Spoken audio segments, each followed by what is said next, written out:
6월 22일 토요일입니다.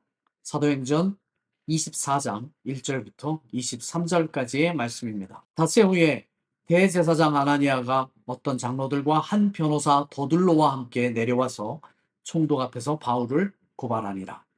바울을 부르매 더둘로가 고발하여 이르되, 벨릭스가 가해 우리가 당신을 힘입어 태평을 누리고 또 이 민족이 당신의 선견으로 말미암아 여러 가지로 개선된 것을 우리가 어느 모양으로나 어느 곳에서나 크게 감사하나이다. 당신을 더 괴롭게 아니하려 하여 우리가 대강 여짜옵나니 관용하여 들으시기를 원하나이다. 우리가 보니 이 사람은 전염병 같은 자라 천하에 흩어진 유대인을 다 소유하게 하는 자요 나사렛 이단의 우두머리라.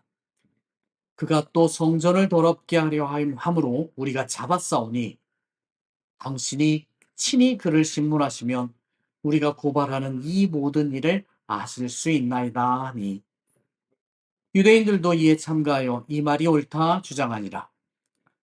총독이 바울에게 머리로 표시하여 말하라 하니 그가 대답하되, 당신이 여러 해 전부터 이 민족의 재판장 된 것을 내가 알고 내 사건에 대하여 기꺼이 변명하나이다. 당신이 아실 수 있는 바와 같이 내가 예루살렘에 예배하러 올라간 지 열 이틀밖에 안 되었고, 그들은 내가 성전에서 누구와 변론하는 것이나 회당 또는 시중에서 무리를 소동하게 하는 것을 보지 못하였으니 이제 나를 고발하는 모든 일에 대하여 그들이 능히 당신 앞에 세울 것이 없나이다. 그러나 이것을 당신께 고백하리이다. 나는 그들이 이단이라 하는 도를 따라 조상의 하나님을 섬기고 율법과 선지자들의 글에 기록된 것을 다 믿으며 그들이 기다리는 바 하나님께 향한 소망을 나도 가졌으니 곧 의인과 악인의 부활이 있으리라 함이니이다. 이것으로 말미암아 나도 하나님과 사람에 대하여 항상 양심의 거리낌이 없기를 힘쓰나이다. 여러 해 만에 내가 내 민족을 구제할 것과 재물을 가지고 와서 드리는 중에 내가 결례를 행하였고 모임도 없고 소동도 없이 성전에 있는 것을 그들이 보았나이다.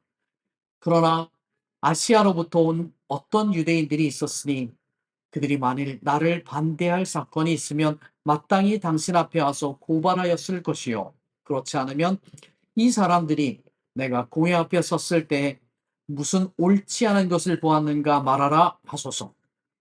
오직 내가 그들 가운데서 서서 외치기를, 내가 죽은 자의 부활에 대하여 오늘 너희 앞에 신문을 받는다고 한 이 한 소리만 있을 따름이니이다 하니, 벨릭스가 이 도에 관한 것을 더 자세히 아는 고로 연기하여 이르되, 천부장 루시아가 내려오거든 너희 일을 처결하리라 하고 백부장에게 명하여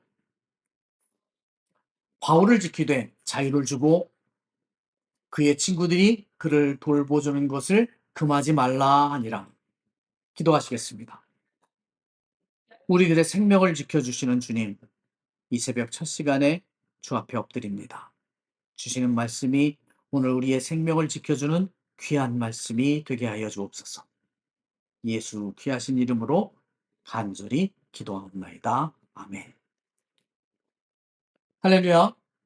오늘도 변함없는 주님의 보호하심과 역사하심의 은혜가 저와 여러분에게 함께 하시기를 주님의 이름으로 축원합니다.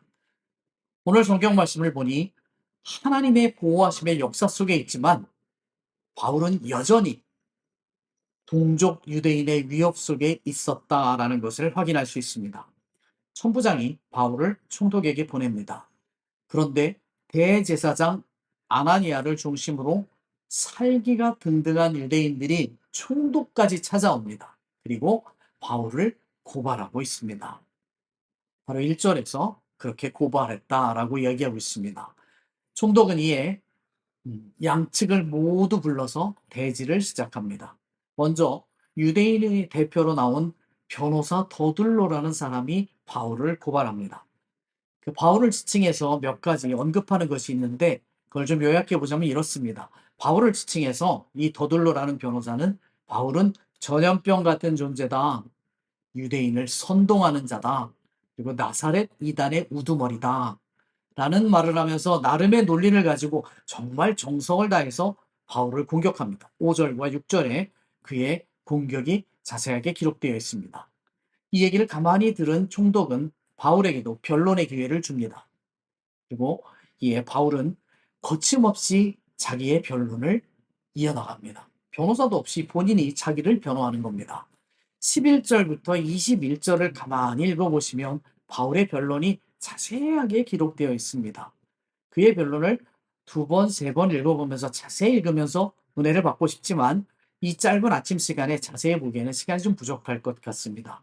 주목해야 할 것이 하나 있는데 바울의 변론이 너무나도 논리정연하다는 겁니다. 나중에 차분하게 다시 한번 읽어보시면 바울의 변론이 흔들리지 않는 논리 위에 있다는 것을 잘 아실 수 있으실 겁니다. 비굴하게 변명을 하지도 않습니다. 그리고 감정에 호소해서 나 좀 용서해달라고 동정을 구하지도 않습니다. 바울은 본인이 살아왔던 삶을 차분하게 공개하면서 시간대별로 일어났던 사건들의 인과관계를 아주 논리정연하게 정리해서 변론하고 있습니다. 그러면 한번 생각해 보십시오. 지금 바울은 설교하는 것이 아닙니다. 자기 말을 듣기 위해서 자기 말에 우호적으로 반응해 주는 사람들 앞에 있는 것도 아닙니다. 당시 생사여탈권을 가지고 있는 로마의 총독과 그리고 자기를 죽이려고 혈안이 된 유대인 대적들 앞에서 자기 자신을 변론하고 있는 것입니다. 단 한 번의 실수가 있더라도 목숨이 왔다 갔다 할 수 있는 법정 앞에 지금 바울은 있습니다. 이런 상황 속에서도 변호사 한 명도 없이 논리정연하게 자기를 변호하는 것은 보통 사람이 할 수 있는 일은 아닙니다. 그렇다면 바울은 정말 보통 사람은 상상도 할 수 없을 정도의 강심장과 큰 간을 가지고 있었을까요? 아니면 누군가로부터 안전을 힘이 약속받았기 때문에 이렇게 논리정연하고 담대할 수 있었던 걸까요? 도대체 바울의 이렇게 흔들리지 않는 논리정연한 변론의 힘은 어디서 나온 걸까요? 그의 담대하고 논리정연한 변론은 사실에서 나왔습니다. 바울에게는 자기의 출신부터 예수님을 만난 이후로 수정된 하나님을 향한 열심, 그리고 그 과정에서 이스라엘의 전통과 믿음을 지키기 위해서 몸부림쳤던 매일매일의 고민의 사실들이 있었습니다. 붙잡고 고민하고 그리고 어려움을 당하고 다시 이겨냈던 그 쓰라린 경험들이 매일매일의 사실이었습니다. 그리고 그 사실들이 있었기 때문에 바울은 지금 목숨이 왔다 갔다 하는 상황 속에서도 논리정연함과 당당함을 잃지 않을 수 있었습니다. 바울의 변론을 가만히 들었던 총독은 바울이 사실을 말하고 있구나라는 걸 알고 있습니다. 그리고 그의 주장이 틀리지 않았기 때문에 판결을 유보하고 맙니다. 22절에 보면 연기했다라고 기록하고 있는데요. 사실 법정에서 연기했다는 얘기는 판결을 연기했다, 판결을 유보했다라고도 볼 수 있는데요. 이것은 사실상 바울의 무죄를 인정한 것과 같다는 의미입니다. 주께서 사랑하시는 귀한 성도 여러분, 그리스도인의 담대함과 당당함은 어디에서 오는 걸까요?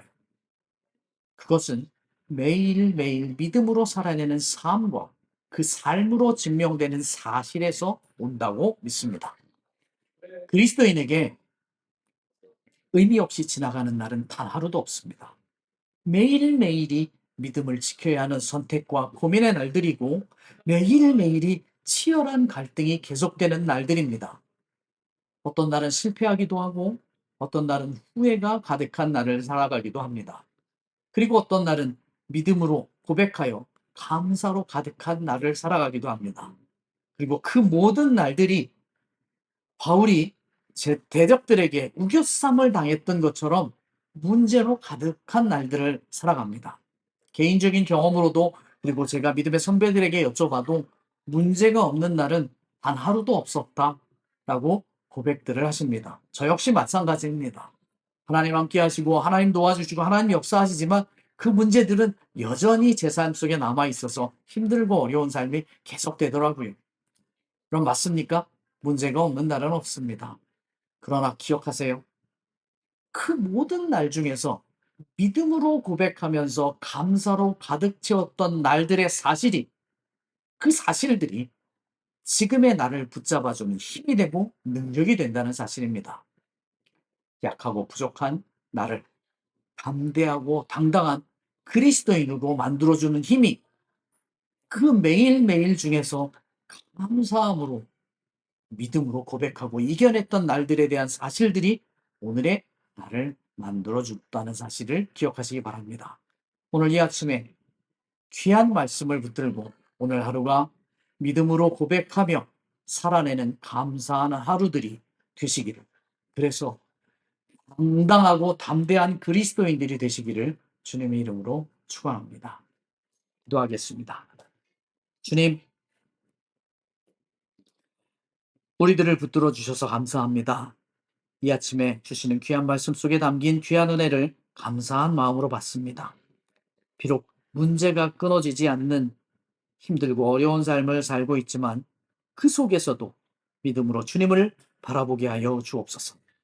그렇게 믿음으로 고백하는 하루하루를 살아가며 그 고백들이 우리 믿음의 역사요 사실이 되어 감사한 하루들이 되게 하여 주옵소서.